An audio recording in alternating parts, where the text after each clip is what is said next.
Film की कहानी शुरू होती है तो हम देखते हैं डील को, जो इस कहानी का मुख्य किरदार है।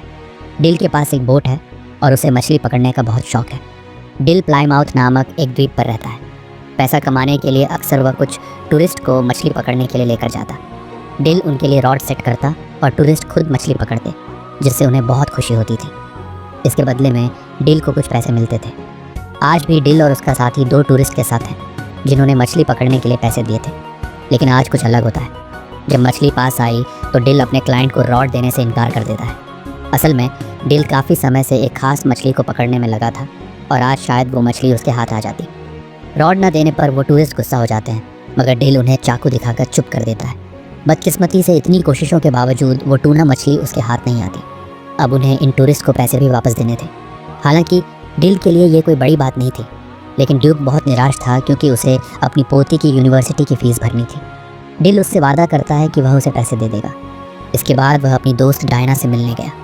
डायना उसे कुछ पैसे देती है जब वह उसके साथ समय बिताता है। डील उससे उसके बेटे के बारे में पूछता है। उसे भी बोट्स और फिशिंग का बहुत शौक था। दरअसल डील चाहता था कि वह ड्यूक को जाने दे ताकि वह किसी ऐसी जगह काम कर सके जहां उसे अच्छे पैसे मिलें। इसके बाद वह एक बार में जाता है। बारटेंडर से बातचीत के दौरान हमें पता चलता है कि यहाँ के लोगों को एक दूसरे के बारे में छोटी से छोटी बात भी पता होती है। अब ऐसा क्यों है, ये हम आगे जानेंगे। बारटेंडर कहता है कि तुमने 4 बार उस मछली को पकड़ने की कोशिश की है, तुम्हें उसे कोई नाम देना चाहिए। तो डील कहता है कि उसका नाम जस्टिस है। रात में वह ड्यूक को पैसे देने गया और बताता है कि कल हम दोबारा समुद्र में जाएंगे। ड्यूक पूछता है कि हमारे साथ कितने क्लाइंट्स जा रहे हैं। तो डील बताता है कि हम अकेले जाएंगे, क्योंकि वह किसी भी हालत में उस मछली को पकड़ना चाहता था। ड्यूक को उसका फैसला सही नहीं लगता, क्योंकि इसमें उनके पैसे लग रहे थे। रात को डील जब अपने घर में था तो उसे अपने बेटे की याद आती है, जो तलाक के बाद अब उसकी पत्नी के पास है। उसे भी अपने पिता की तरह फिशिंग का बहुत शौक था। अगले दिन वह ड्यूक के साथ बोट लेकर समुद्र में गया। पूरा दिन इंतज़ार करने के बावजूद भी उन्हें वो मछली नहीं मिल सकी, जिससे डील बहुत निराश था। वापस आने पर वो ड्यूक से कहता है कि तुम मेरे लिए बैड लक हो। जब से तुम्हारी पत्नी मरी है तब से तुम्हारी किस्मत ही ख़राब है। ये सुनकर ड्यूक को बहुत बुरा लगता है और वो गुस्से में अपना सामान लेकर वहाँ से चला जाता। लेकिन दरअसल डील ने ये जानबूझकर किया था ताकि ड्यूक कहीं और काम ढूंढ ले। रात में बाहर आने पर बारटेंडर उसे समझाता है कि वो उस मछली को पकड़ने की ज़िद छोड़ दे, लेकिन डील उसकी बात नहीं सुनता। तभी उससे मिलने वहाँ कैरेन आती है, जो दरअसल डील की एक्स वाइफ है। डील जानता था कि वो यहाँ किसी मकसद से आई है। अपनी बोट पर ले जाने के बाद वो उससे पूछता है, तुम्हें मुझसे क्या चाहिए। उनकी बातों से हमें पता चलता है कि डील पहले आर्मी में था, किसी कारण उसने वो नौकरी छोड़ दी। कैरेन कहती है कि तुम ठीक थे और मैं गलत। दरअसल डील से तलाक लेने के बाद कैरेन ने फ्रैंक से शादी कर ली थी।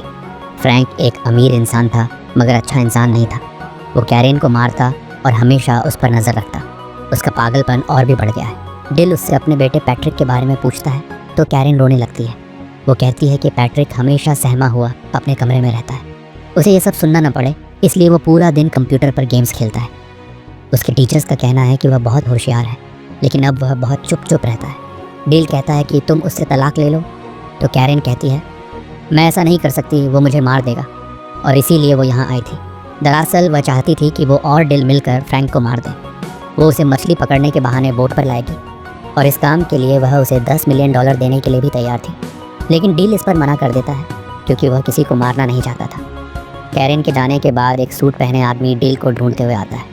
दरअसल वो कई दिनों से डील पर नज़र रख रहा था, मगर वो डील से मिल नहीं पाता। अगली सुबह जब डील समुद्र में नहाने गया तो उसे अपने बेटे की आवाज़ सुनाई दी और एक पल के लिए उसे उसका चेहरा भी दिखाई दिया। इस बीच हमें फ्रैंक और कैरेन के चिल्लाने की आवाज़ें सुनाई देती हैं। हम पैट्रिक को देखते हैं, जो अपने कमरे में था। यानी इन बाप बेटे के बीच कुछ तो कनेक्शन है। खैर, उधर कैरेन का पति फ्रैंक होटल पहुंच गया था जहां कैरेन रुकी थी।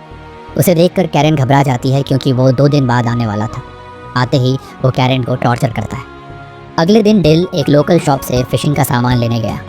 तब वहाँ काम करने वाली औरत उसे बताती है कि लोग फ्रैंक को लेकर चर्चा कर रहे हैं कि वो 1 घंटे तक अपनी पत्नी को बेल्ट से मारता रहा और कैरेन के मुंह से आवाज़ तक नहीं निकली। डिल इस बारे में बात किए बिना वहाँ से चला गया। बोट के पास आने पर उसने देखा कि फ्रैंक कैरेन के साथ उसका इंतज़ार कर रहा था। फ्रैंक कहता है, मेरी पत्नी ने बताया कि तुम हमें फ़िशिंग पर नहीं ले जाओगे। डिल कहता है, मैंने कुछ नियमों का उल्लंघन किया है, इसलिए मैं किसी को अकेले बोट पर नहीं ले जा सकता। फ्रैंक कहता है, इस छोटे से आइलैंड पर कानून पैसों के आगे हार जाता है, तो तुम इस बात की फ़िक्र मत करो। लेकिन डील फिर भी इसके लिए नहीं मानता। तब फ्रैंक कहता है, हर आदमी की कोई कीमत होती है, मैं कल यहाँ आऊँगा और तुम मुझे फिशिंग पर ले जाओगे। इसके बाद वह वहाँ से जाने लगता है। इस बीच वही अनजान आदमी डील को ढूंढते हुए उसके पास आता है, लेकिन इस बार भी डील उसकी बात सुने बिना वहाँ से निकल जाता है। वो आदमी अपनी घड़ी देखकर कहता है, मैं 20 सेकंड लेट हो गया, कुछ तो गड़बड़ है। बाद में डिल एक मछली बेचने जाता है, जहाँ कार्लोस उसे बताता है कि तुम्हें कोई ढूंढ रहा था, लेकिन डिल को इसमें कोई दिलचस्पी नहीं होती। फिर वह डायना की बिल्ली को देने जाता है जो गुम हो गई थी। डायना कहती है, मैंने सुना कि कैरेन ने तुमसे मदद मांगी थी, तुम एक अच्छे इंसान हो, मुझे लगता है कि तुम्हें उसकी मदद करनी चाहिए। वहाँ से निकलने के बाद ड्यूक उससे मिलने आया। वो कहता है, फ्रैंक तुम्हें सिर्फ एक टूर के लिए $10,000 देने वाला है, मुझे अपनी पोती की फ़ीस देनी है, तुम्हें उसकी ऑफ़र मान लेनी चाहिए। डिल कहता है, मैं तुम्हारी बात क्यों मानूं? तो ड्यूक कहता है, मैं जानता हूँ तुम ये सब क्यों कर रहे थे, लेकिन मुझे तुम्हारी रहम की ज़रूरत नहीं, मुझे तुम्हारी मदद चाहिए। अब ड्यूक की मदद करने के लिए डिल मान जाता है। बाद में कैरेन फिर से डिल से मिलने आती है। डिल कहता है, मैं उसे सिर्फ फिशिंग पर ले जाऊंगा, मैं उसे मारने वाला नहीं हूँ।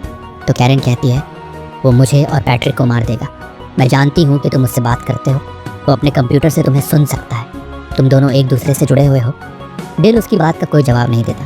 खैर, बाद में जब वह और ड्यूक समुद्र में होते हैं तो डिल अपने दिल की बात कह देता है कि उसे यहाँ कुछ गड़बड़ लग रही है। फिशिंग के दौरान डिल फ्रैंक से पूछता है कि क्या उसके बच्चे हैं। तो फ्रैंक कहता है, मेरा एक सौतेला बेटा है, मैंने उससे दोस्ती करने की बहुत कोशिश की, लेकिन वो पूरा दिन अपने कंप्यूटर पर लगा रहता है। उसके मैथ्स टीचर कहते हैं कि वो जीनियस है, लेकिन वो पूरा दिन एक बेकार से गेम में लगा रहता है जिसमें एक आदमी पूरा दिन फिशिंग करता है। वो मुझे पसंद नहीं करता। डिल पूछता है, वो तुमसे इतनी नफरत क्यों करता है? तो फ्रैंक कहता है, मैं नहीं जानता, लेकिन एक दिन मैं उसे ही मार दूंगा। ये सुनकर डिल को गुस्सा आ जाता है, लेकिन इससे पहले कि वो कुछ करता, उनके हुक में एक बहुत बड़ी शार्क फंस जाती है और वो लोग उसे पकड़ने में लग गए। खैर, वापस आने के बाद डिल कहता है कि कल हम दोबारा से जाएंगे। कैरेन को मौका मिल जाता है बात करने का, इसलिए वो डील को फिर से ऑफ़र करती है कि वह फ्रैंक को मार दे। कैरेन कहती है कि पैट्रिक भी यही चाहता है। ये सुनकर डिल सोच में पड़ जाता है। ड्यूक ने भी उनकी बातें सुन ली थी। वह डील से पूछता है, क्या तुम उन लोगों को जानते हो? तो डील कहता है, वो मेरी एक्स वाइफ है। आर्मी में नौकरी के दौरान मैं एक जंग पर गया था, वहाँ से लौटने के बाद मुझे पता चला कि वो फ्रैंक के पास जा चुकी है। ड्यूक उसे सलाह देता है कि हालात चाहे जैसे भी हों, उसे किसी को मारना नहीं चाहिए। रात को डिल कैरेन से मिला और अब वह इस बात के लिए राजी हुआ कि वह फ्रैंक को मारेगा, उसे बस पैसे चाहिए। वह ये सब प्यार व्यार के लिए नहीं कर रहा। जब डिल घर आया तो वही अनजान आदमी उससे मिलने आया था जिसे हमने फिल्म में कई बार देखा। खैर, वह एक डिवाइस लेकर आया था जिससे डिल उस ट्यूना मछली को पकड़ सकता है, जिसे पकड़ने का सपना डिल बहुत समय से देख रहा है। और ये डिवाइस वह आदमी डिल को मुफ्त में देने वाला था। उस आदमी के मुंह से निकल जाता है कि यही खेल का नियम है और मैं ही नियम हूँ।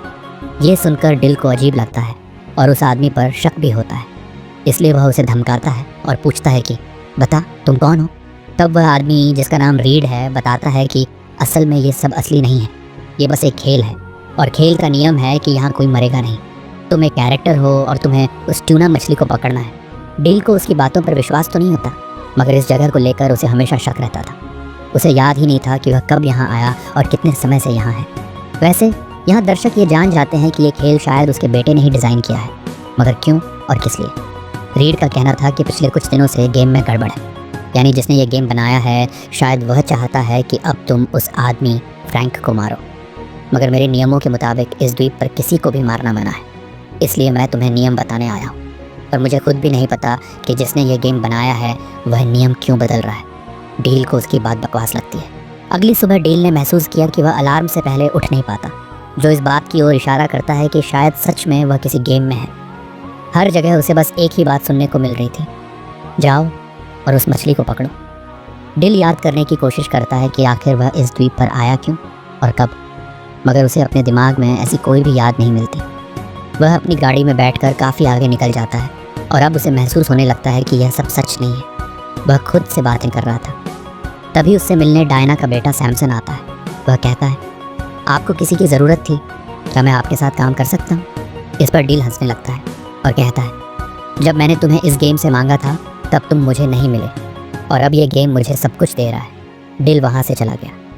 अपना शक दूर करने के लिए वह स्टोर के मालिक से कुछ सवाल पूछने लगा, मगर वह हमेशा बात को बदल देता है। फिर डिल फ़ोन करके ये पता करने की कोशिश करता है कि रीड असली है या नहीं। उसे जवाब मिला कि रीड असली है। सबसे तंग आकर डील बार में गया ताकि वह ड्रिंक कर सके, लेकिन बारटेंडर भी उसे वही बात कहता है। वह कहता है, क्या आज तुम फिशिंग करने नहीं जा रहे? तुम्हें काम पर जाना चाहिए। टूरिस्ट्स को मत लेकर जाना, वे हमेशा तंग करते हैं। यानी गेम के नियम उसे फ्रैंक को न मारने के लिए कह रहे थे, लेकिन पैट्रिक के दिमाग में कुछ और ही चल रहा था। दूसरी तरफ दिखाया जाता है कि जब कैरेन की आंख खुली तो उसने फ्रैंक को बाथरूम में घायल पाया। पिछले रात 6 लोगों ने उसे मारा था। दरअसल ये काम ड्यूक का था।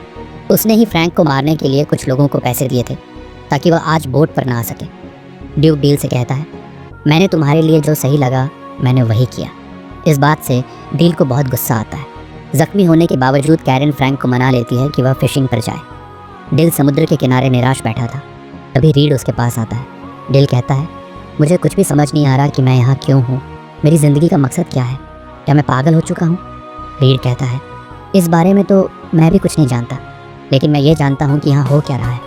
हम सब किसी का सपना है और हमारे बारे में सिर्फ वही जानता है जिसने हमें बनाया है, और शायद तुम जानते हो कि वो कौन है। तो डील कहता है, हाँ, वो एक छोटा बच्चा है जो एक अंधेरे कमरे में बैठकर हमें देख रहा है।